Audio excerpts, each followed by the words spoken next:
What's going on, traders? Welcome back to another video. Today is the day. We're doing a giveaway. So if you tune into the very end, you have a chance to win 2 Tradeify accounts. Make sure you stick through all the way. We'll be doing it throughout this upload. And if you're watching this after Thursday, February 6th, unfortunately the giveaway is over. But stay tuned to future uploads. We will definitely be doing more.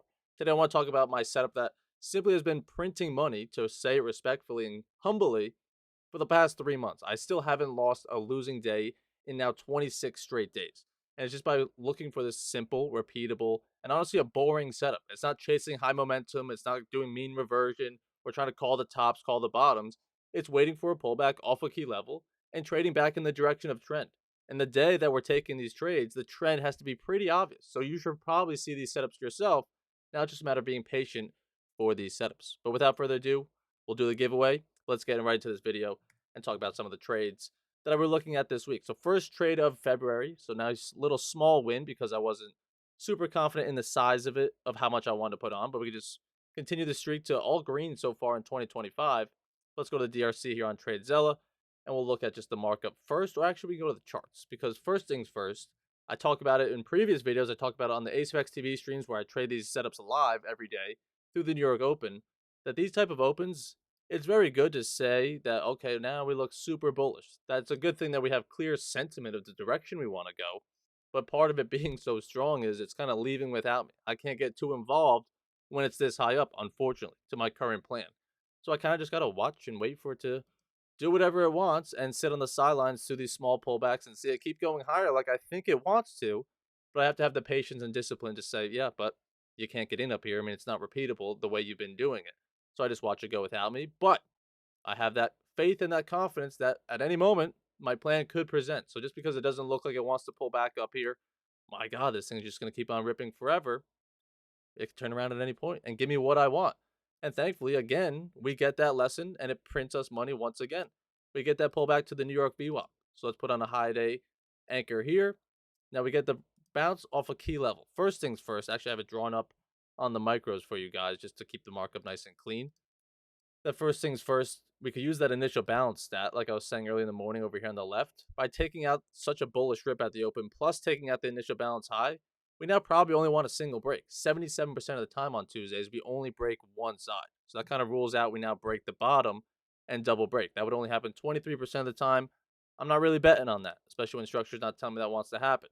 So with that said, stat or not, this red circle down here, when we do get below New York VWAP with some pretty strong strength, not getting induced into shorts there, trying to get that excitement and chase that momentum of, oh my God, this thing's falling back down. That's fun. That's exciting. That's not the repeatable thing that's been making me money. I'm not getting induced into these shorts because a lot of amateurs are going to see that as, oh, sellers are stepping in. Let me go short. But what's been the story today? It's been all buyers above the 15-minute. I could pull it up. I wasn't going to mention, but we could pull it up. It's just a healthy pullback. We had this elevator up at the open. All this is doing is finally giving us a decent, healthy pullback closer to that daily VWAP. So it actually still looks very good for longs on that higher time frame, right? Don't get too zoomed in on this 1 minute. So your first sign to probably long it again would be once you get back above New York. You could take that, or we could throw in a higher day VWAP like I had on the other chart. And your other sign would be the break of higher day. Now, with a good stop loss on this one, you should not lose, right? You shouldn't have a tight stop right at no structure in the middle of the New York VWAP. Maybe at structure of 15 points, a little bit hefty. So you probably don't have a great stop loss location to put on this. But let's just say you do go with the 15. Can we go get 15 points on this trade? Not really. You go get 13. But you see it pull back. Now the second touch off New York, and it breaks above again.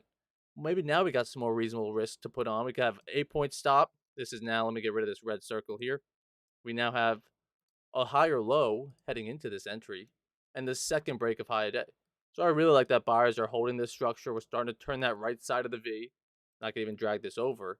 With the good stop loss below New York VWAP, this shouldn't scare you at all. This is just retesting, buyers defending that high day VWAP, and you still have this New York VWAP as your level of defense.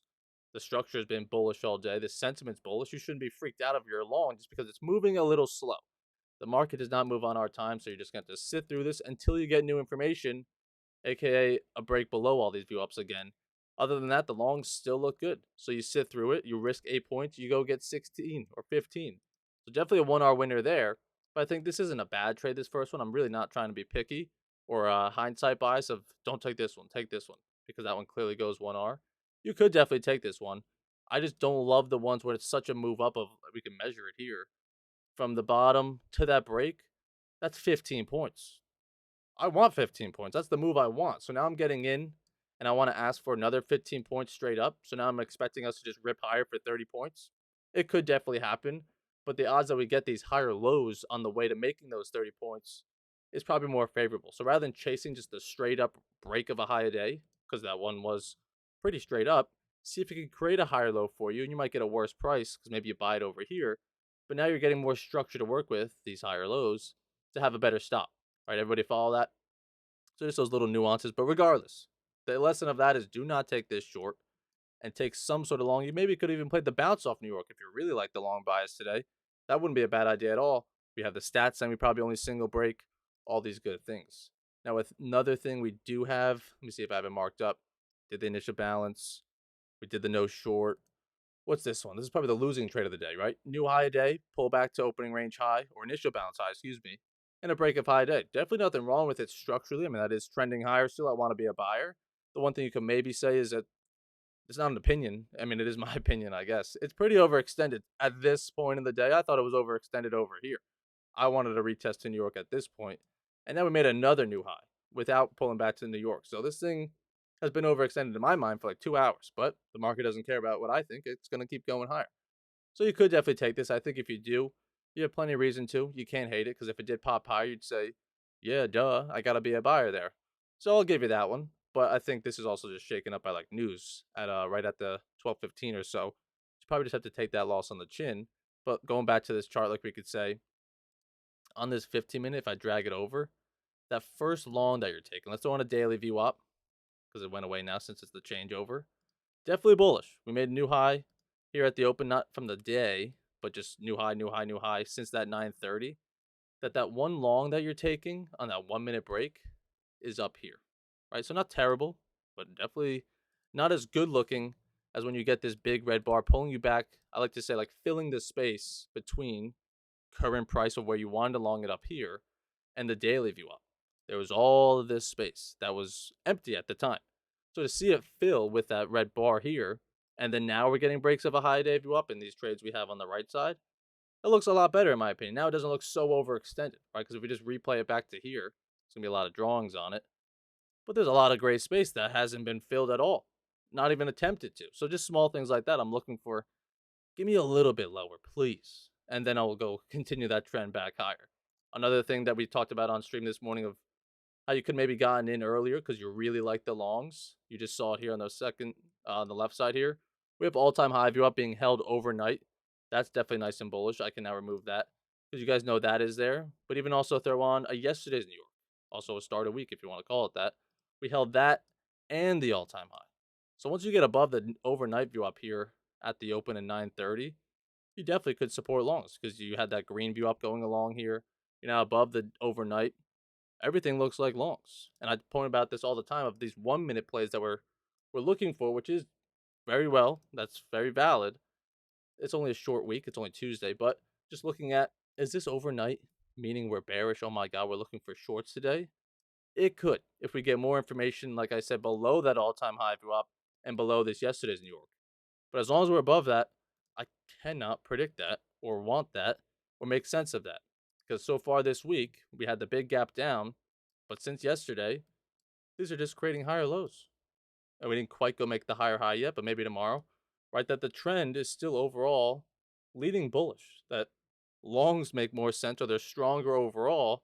That any of this bearish sentiment I'm seeing is really just pullbacks. I mean, think about even the other day, yesterday, it doesn't look super bearish at that point, but all it does is pull back, give great long opportunities to then trade back into trend, move down overnight, give great buy prices for trend to continue later on. That's how I read the market. That's how the 15-minute keeps me looking for the correct direction, I think, of the overall picture and letting the 1 minute also match that, right? So it's pretty obvious at this point of the day as well, whether you looked at the 15-minute or not, you wanted to buy it today. So you don't really need the 15-minute chart on it today. But just simple things like that of seeing, are we a little bit overextended? Could we see a pullback? I think just what's the price that pays? For this whole 25-day streak, it's that New York VWAP. Last week I took bounce pays off it. Today I took breaks of it. Break of a New York, break of a high day. So it all equals out. It's all the same idea of trying to just get that best price, the bounces are normally the best price. But I mentioned all of this on ASFX TV. So if you just go to ASFX TV, you can see the Futures 2.0 course, which is the bounce plays as well as these VWAP plays. But you also see me take these trades live through the New York Open. Like I mentioned today, I just had to casually, calmly watch it drift higher without us. So unfortunately, no trades on stream today, but it was just drifting higher. But I warned everybody on stream, it could pull back just like we want it to later on. Don't give up faith. So we got that break. We got the VWAP bounce chapters, key levels, the initial bounce, and things like that I was talking about. Stop loss and take profit. That could have been a big thing today, right? Maybe some people got stopped out just because of take profit. I think it was last Tuesday as well. I made a video about it probably, but take a look at that trade real quick. I was talking about the same thing of like, this thing's just going without me. Damn. Have some faith. It gives you that pullback. There's the New York bounce. Trade back in trend. It gives you what you want if you just stay patient rather than trying to chase the top or trying to sell it back down. Let it come back down and then trade the next leg back into the direction of trend, right? So with that being said, if you made it this far through, we are doing the giveaway today. If I haven't done it already, future Evan, if he hasn't done it already through this video, we will definitely get that rocking and rolling. But for anyone that doesn't win the giveaway, we will be doing more, of course. If you just go to Tradeify, you can check out all the accounts that they have to offer. They're running a 30% sale right now if you use my name, code Evan Dyer. But I'm doing this straight to fund it personally. I would say you could do the 150 case because you're really buying a lot more drawdown, right? Rather than, what is it, 2,000 trailing max drawdown, you get 3 times as much at 6,000 for just a couple $100 extra. Because again, this is the base price, but then if you put in my code, you'll get a good amount off, 30%. So it wouldn't be this expensive. But you're getting 3 times the amount of drawdown for just a couple hundred extra dollars. I think that's worth it. So I think also the straight to sim funded is worth it because you don't have to spend 2 weeks, maybe 3 or a month. Right? I've seen plenty of people spend a month or so in a challenge. You could just get right into it and start building that buffer to start taking payouts very quickly. So if you didn't win, definitely consider buying one and then hopefully you can win one in the next giveaway. But that's what I'm rocking and rolling with now into this February, March, April, and so forth, right? I'll be trading with Tradeify, looking to get payouts pretty quickly because my risk is going to be pretty much a little bit bigger, a lot bigger than I was doing in December and January. But as you've seen, my trading is hot, so I should lean into it. I should continue this 25-day streak and say, or 27. Good Lord. Good Lord. I should see the 27-day streak and say, you should probably be sizing up. You probably shouldn't be sizing down. Doesn't really make sense. When your trading's going good, lean into it. When it's cold, reel it back in. I mean, I think in this, just the year to date, what's my win rate? 90? Good God. 3 losses. I'm trying to be humble, but good God, that's gross. So, I don't want to get burnt, so I'm not going to over risk too crazy. I'm still going to feel it out and slowly snowball it. But at the end of the day, stacking simple wins, 1 trade per day, 2 trades per day on multiple accounts, that's how you're probably going to make more money. I just made a video about that. More accounts, less trades, even less risk per account. But yeah, thank you for tuning in. Hopefully you guys found value in these trades and hopefully you made money on the longs today. I know many people in our group did. So keep it up, trade safe. Reach out if you ever have any questions on Tradeify or my strategy on ASFX TV, all that good stuff. But congratulations to the winners of these 2 accounts. We'll do more in the future. But other than that, trade safe. I'll see you guys on the charts tomorrow morning.